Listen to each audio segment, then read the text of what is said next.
Welcome to Calvin Logic, where we take my thoughts and use my crazy logic to talk about anything and everything. And today we are talking about Assassin's Creed Valhalla, the new Assassin's Creed game that is coming in the very vague holidays of 2020. So that tells us a lot. Thank you, Ubisoft. But oh well. Anyway, we got a gameplay trailer for it. We have got a cinematic trailer for it. There have been a couple of interviews and stuff like that.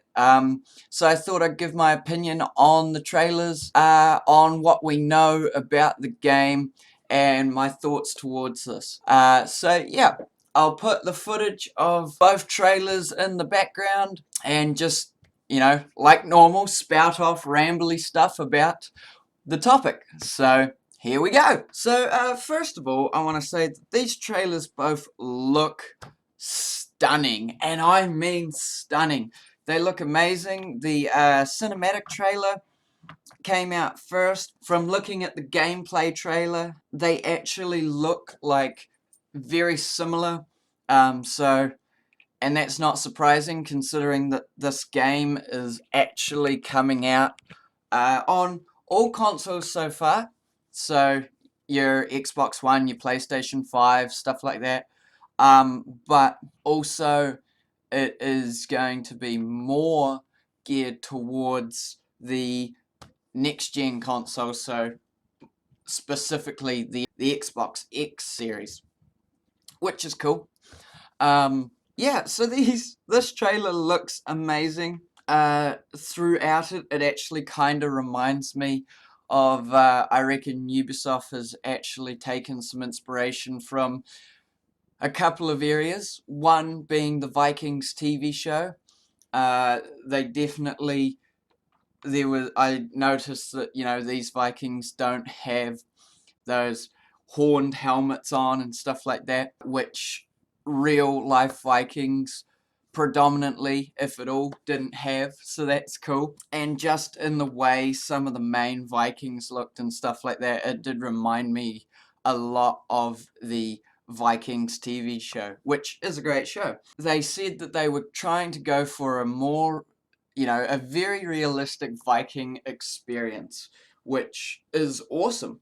But also the other area that I thought they took inspiration from, and might I say fair enough, is the latest God of War installment, because why not? It takes place in that Norway, Scandinavian, Norse mythology type of area and has all that mythology and stuff built in, and it did really well, and it's there, why not use it? So I felt that from the feel of both the cinematic trailer and the actual gameplay trailer, I felt like they took inspiration from those two places, and it's not a bad move at all. So props to them on that. I do like the the cinematic trailer especially, which it heavily leans into the theme of the more realistic Vikings. Very quickly at the start of the trailer, we have a king or a lord, something of that effect in England, and he's talking about these Vikings being brutal savages and that they kill blindly, and I like the parallels in the trailer where he's saying that, and yet yes, these Vikings are raiding a British settlement, but the main Viking, your character that you will play, comes across women and children running, and he puts his axe out to stop his mate from killing them and stuff like that, which just shows, we know that Vikings were brutal, but they did have a sense of honor, a code of ethics. They weren't savage barbarians. They were savage fighters and hard out fighters, but they still kept that moral compass unless they were thoroughly ticked off. So yeah, I found that quite interesting. And yeah, I thought the culture, the architect around the Vikings was, again, took inspiration from the Viking show, but also just from other medias in the actual settlements themselves, and with statues of the gods and stuff like that. I thought that they'd taken a clear page out of the How to Train Your Dragons books, or more specifically movies, I guess, which again focuses on that Norse mythology. So that's cool. Both the gameplay and story trailers leave a lot of mystery. They leave a lot of game mechanics out, and even though we got some more information about the mechanics of the game and what's going into the game that I'll talk about in just a second, even with those we still haven't got a lot. So a trailer is predominantly to get people hyped so that they'll buy the game and play the game, and I thought this did a great job of bringing you into this world, getting you hyped for another Assassin's Creed game, a different style of Assassin's Creed game, and getting you ready to fork out however much this game's going to be to get it. So well done there. So getting into things that we know about this. Oh, just quickly, I also want to add that the art style is brilliant. I guess that kind of goes with the graphics, but either way, it's a beautiful game. So getting into some of the stuff we know about this game is that it takes place in 9th century England, which is, or predominantly England, which is about right, really. That is the time and place where the Vikings were around, and the Brits were trying to get off their feet and stop having wars with the French and Spanish. But yeah, so that's cool. We have a set time and place that it takes place in.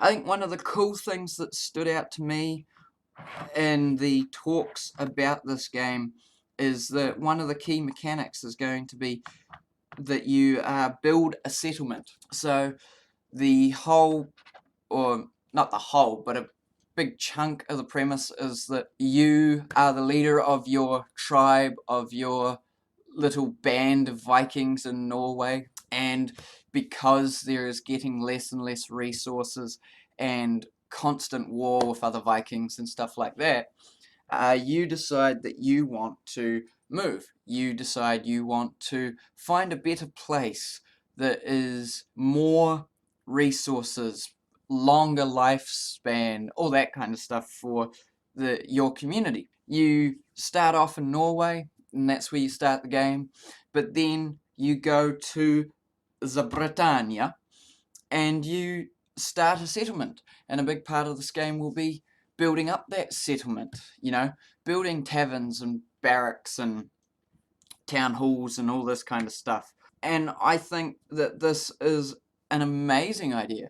Now, I do follow the Assassin's Creed games. I have played Assassin's Creed 2, Assassin's Creed Black Flag, Assassin's Creed Rogue, a little bit of Assassin's Creed Origins. As far as I am aware, and correct me if I'm wrong, we've never had, at least to the extent, but I don't think at all, a building of a settlement in an Assassin's Creed game.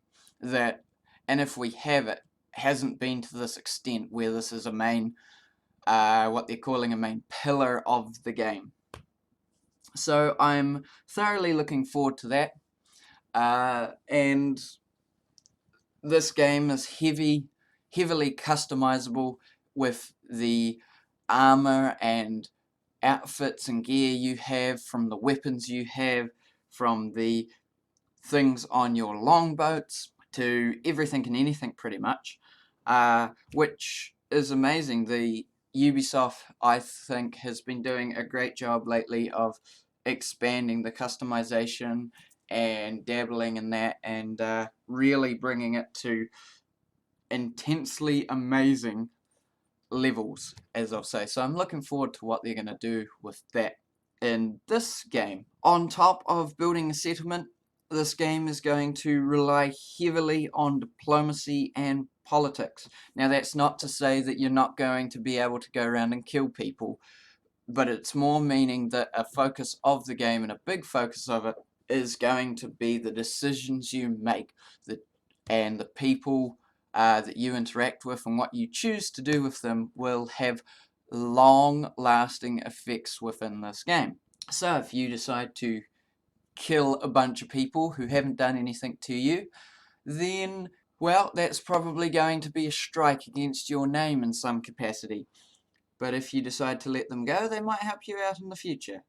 Now, that's just me theorizing, I don't know, but that's just kind of a situation I thought I'd put out there. But, yeah, definitely a awesome way to do it. I think having your decisions and having the emphasis on a little bit of diplomacy with a little bit of politics sprinkled in there while you're trying to build up this new home for yourself. It's not as straightforward as, oh, I gotta kill these people because of this and that.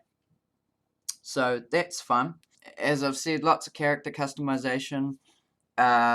You will have dual wielding of any and all weapons in this game, so you can go around with 2 swords, you can go around with a spear and a dagger, you can go around with 2 shields if you like. You can have a blast. There's going to be this big graph of skills, and you can pick and choose what skills you decide to pursue, not to pursue, stuff like that.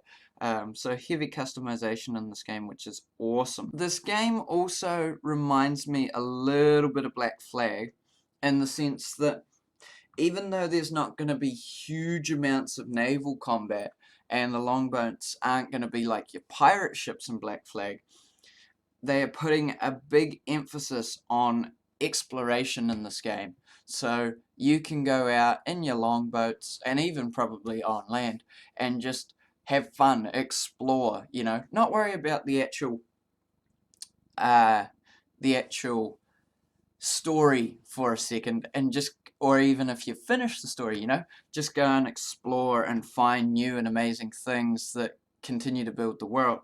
Now, they did mention that a few places that are going to be definitely in the game and are probably going to be big, well, not probably, are going to be big parts of the game. So when you get to England, you're going to have 3 major cities and a heap of, you know, littler cities and towns and stuff like that. But so far, what they've announced is the 3 big cities are London, of course. You can't go to England without having London, in my opinion, anyway. Winchester, and that's probably because Winchester was a big city at that time. And that same goes for the city of York. So yeah, London, Winchester, and York are going to be 3 big, if not the biggest cities in the game. I hope that we get to go not just into England, but also into Wales and Scotland in this game. And they have said that that you guys go to, you know, as you play, you go to Britain.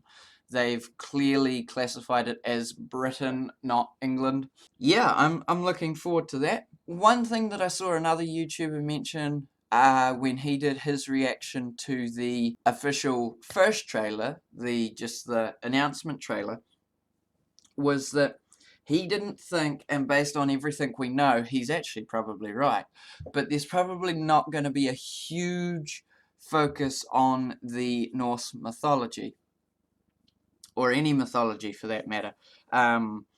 It probably will be sprinkled in there. It'll probably be a very small part of the game, kind of, I don't know, in my opinion, I actually think it'll be kind of like this extra part of the game, and they have announced that there will be a DLC coming out, so how big or small, or what you can do with that. But I would imagine if people like the game enough and like whatever extent of mythology they put in there and actually want more, that they might expand on the mythology aspect of the game in the DLC. Or one of the many DLCs that might come out. So that's cool. Again, you know, that goes into the whole, we're trying to keep this a realistic Viking experience. And even though mythology is a big part of these ancient societies and cultures, whether you could call it real or not is up to your interpretation. I quite like exploring things like that, so I'm going to have a lot of fun with exploring and dabbling in whatever extent of mythology they put in there. Lastly, I want to say that even though they have said that, you know, things like stealth are going to be part of combat, when I first saw the official trailer, and even to an extent the gameplay trailer, it kind of felt a little bit kind of disconnected from Assassin's Creed. In the official trailer, at the very end, you get to see the main character use his hidden blade to kill the big soldier dude. Apart from that, there wasn't really any assassin-y stuff. It was just big field and big battle, which, hey, I'm all for. But I am wondering how they're going to put the assassins and Templar and anybody else they want to put in there lore in there, and how it's going to affect this part of history. What retcons they're going to potentially do in this game. But yeah, I overall I'm looking forward to it. I hope that there is still a bit of the assassin-y bit, because I know that some fans are a little bit over the whole you constantly just sneak around, use your hidden blade to kill people, and every now and then get into a bigger type of battle. But to me, that is probably the best thing about the Assassin's Creed games, is all these different places, these different intensities and levels of just using your skills, using your environment to snipe off these ridiculous bad guys who are trying to screw the world. But I'm sure that they will, no matter what happens in this game looks super fun, super enjoyable. It's going to be big. They've said that the map of Britain alone is going to be big, so I expect while the Norway part of this game is going to be significantly smaller, that it's still going to be a decent size. And that the sea area is probably going to be a decent size as well, considering they're putting a big emphasis on the exploring and having fun and just doing whatever you want and seeing what you can do outside of the initial game. But as I said, looking forward to it, looking forward to the settlements and building that up. Kind of reminds me of Clash of Clans, which I haven't played for a while, but that'll be cool to do that and interact with the Britannians. So yeah. So anyway, drop your thoughts down below and tell me what you think of what you've seen of this game, what you know of this game, and whether you would buy it or not. I think I am definitely going to be getting it at some stage. Maybe not right away because I'm a poor boy, but I'm definitely going to be getting it. I haven't actually, even though I've played Origins, I haven't actually played a lot of it. I haven't completed it. I haven't even touched Odyssey. But then again, I'm not sure how much of a fan I am of what I've seen of Odyssey. I think that it wasn't completely needed, but whatever. But yeah, overall I really enjoy the Assassin's Creed series of games and how they're evolving and trying new things and continuing to keep the world big, fun, immersive, and just enjoyable for everyone. So can't wait for Assassin's Creed Valhalla. I can't wait to see you guys in the next video. But until then, bye guys!